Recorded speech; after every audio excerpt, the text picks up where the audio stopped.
शुरू करा भाई। सबसे पहले तो भाई काजल के लिए ताली बजाओ सब।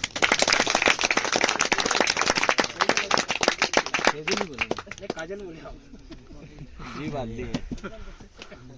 सेजल पुरोहित मूल रूप से ये भिलवाड़ा के रहने वाले हैं, लेकिन इनके पिताजी का जन्म भी अपने विज्ञान नगर आदर्श नगर में ही है। ये रिटर्न की तैयारी करके और रिटर्न पास थी। कितने नंबर थे बेटा? 92 नंबर थे इनके राजस्थान पुलिस में। और जब ये पास का कॉल लेटर इनको आया तो मेरे से संपर्क करने आए थे इनके पिताजी श्रीमान रिंकू जी। सही साहब, इन्होंने मेरे को फोन किया था कि मदन जी मेरी लड़की को ट्रेनिंग कराना है, तो मैंने इनको मना कर दिया था कि मैं लड़कियों को ट्रेनिंग नहीं कराता। फिर एक दूसरे से सिफारिश करवाई इन्होंने। मैंने कहा चलो ठीक है करवाएंगे। सैजल 2-4 दिन दौड़ने आया तो ऐसे थे जैसे बिल्कुल मरीज टाइप की लड़की हो। फिर 2-4 दिन 5 दिन मैंने इसको मोटिवेट किया। ये बोला साहब मेरे से नहीं होगा। मैंने कहा हो जाएगा। धीरे धीरे तैयारी करती रही। फिर इसके पेन शुरू हो गया। फिर मैंने इसको बोला कि बेटा तू दूध पीता है? तो बोला नहीं साहब। मैंने कहा पीना पड़ेगा। ये दूध पीना शुरू किया। फिर एक आध सप्लीमेंट भी दिया इसको, और उसके 2-3 महीना बाद इसका फिजिकल था। तो सबसे बड़ी समस्या इसके पास ये थी कि इसका वजन है जो 45 किलो था, और राजस्थान पुलिस 50 किलो वजन मानती है। 47.5 तो 2.5 किलो बोझ कम रह गया इसका। फिर राजस्थान पुलिस के जो आला अधिकारी या जो एग्जामिनर थे उन्हें 45 किलो इसका वजन नापा था। फिर भी इन्होंने इसको पानी पिलाया, केले खिलाया और पास कर दिया। फिर इनके मुंह से सुनेंगे अपन कि भाई कैसे कैसे पास किया। उससे पहले मैं हमारे गुरुजन रामजी रावत साहब से मैं निवेदन करूंगा कि सेजल को और सेजल के पिताजी को माला पहना के, वो इनके हकदार हैं, तो इनको सम्मानित करें। रामजी साहब काली बोतल में निकालो सम्मान।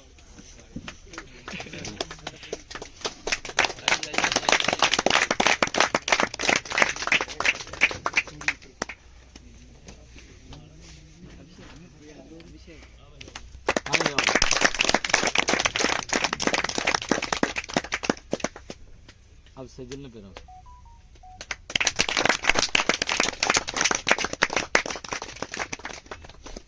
तो सेजल आप अब बच्चों को बताओ कि आपने कैसे कैसे तैयारी करी थी, कितनी आपको परिस्थितियां आई थी, और क्या आप वास्तव में एक राजस्थान की पुलिस कांस्टेबल बन गए। और इस साल की ये हमारा प्रथम सिलेक्शन है फाइनल। तो काजल ये सेजल बताएगी हमारी कि कैसे कैसे क्या क्या हुआ। प्लीज।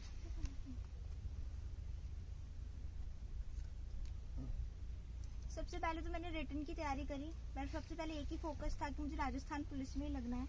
तो उसके लिए तो डिफिकल्टीज बहुत ज़्यादा आई, क्योंकि फिजिकल मैं 5 किलोमीटर पैदल तक नहीं चली, तो 5 किलोमीटर रनिंग तो मेरे लिए बहुत बड़ी बात थी।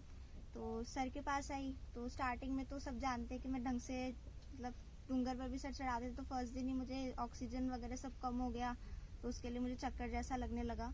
धीरे धीरे जैसे कि फिर 1 महीने 1.5 महीने लगभग मेरे पाँव की स्वेलिंग कम नहीं हुई।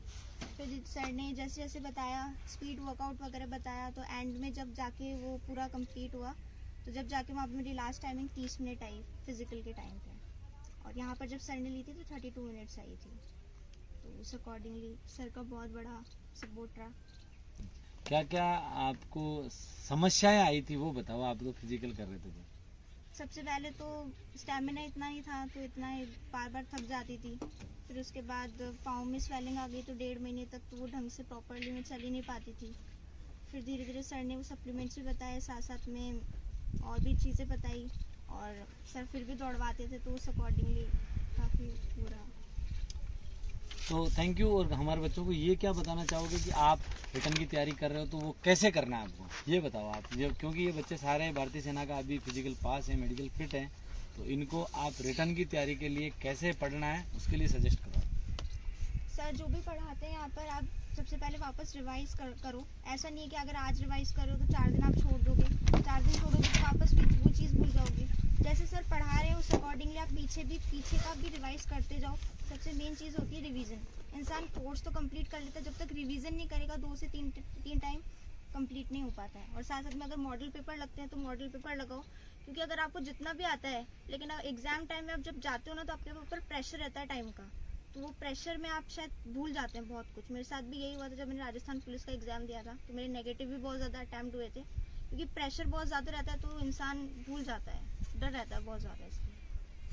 सेजल, आपका अब भविष्य में क्या बनने का सपना है? सर आगे तो यही है कि मैं एक RS एस्पिरेंट बनना चाहती हूँ और मतलब आगे इसी चीज़ की प्रिपरेशन करना चाहती हूँ।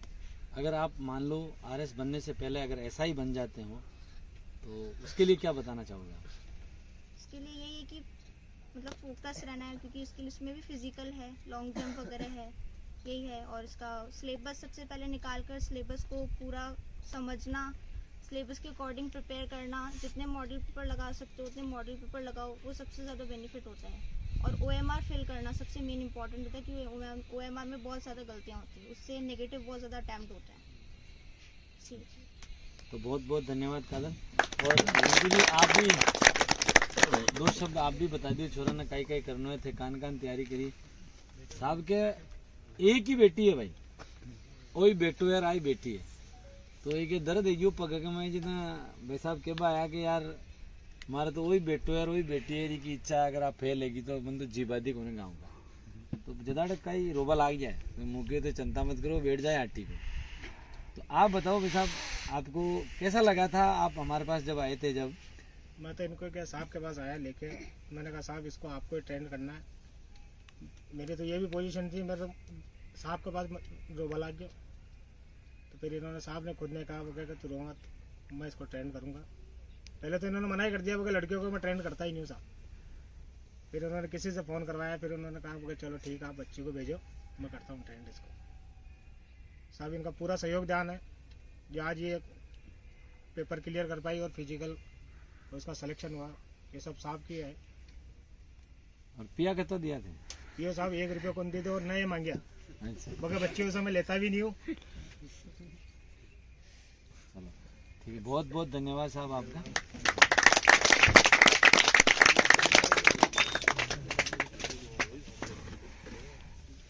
अरे इन ओडो मन कर साहब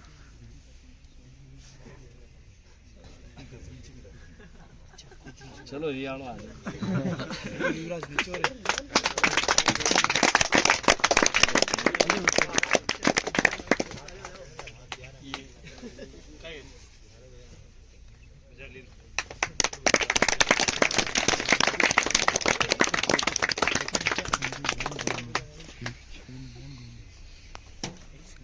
जाली डान कम बेटी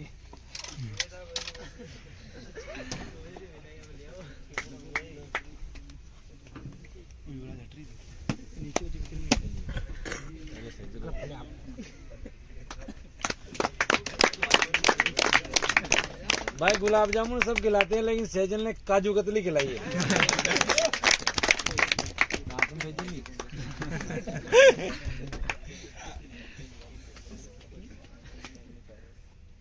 सभी अजमेर से सर मैं प्रॉपर अजमेर की हूँ। मेरे जो फादर इन लॉ मतलब फादर हैं और मेरे जो ग्रैंड पेरेंट्स हैं वो भीलवाड़ा। नहीं, अभी सिलेक्शन कहाँ से हुआ? जयपुर कमिश्नरेट से। एक फोटो जाता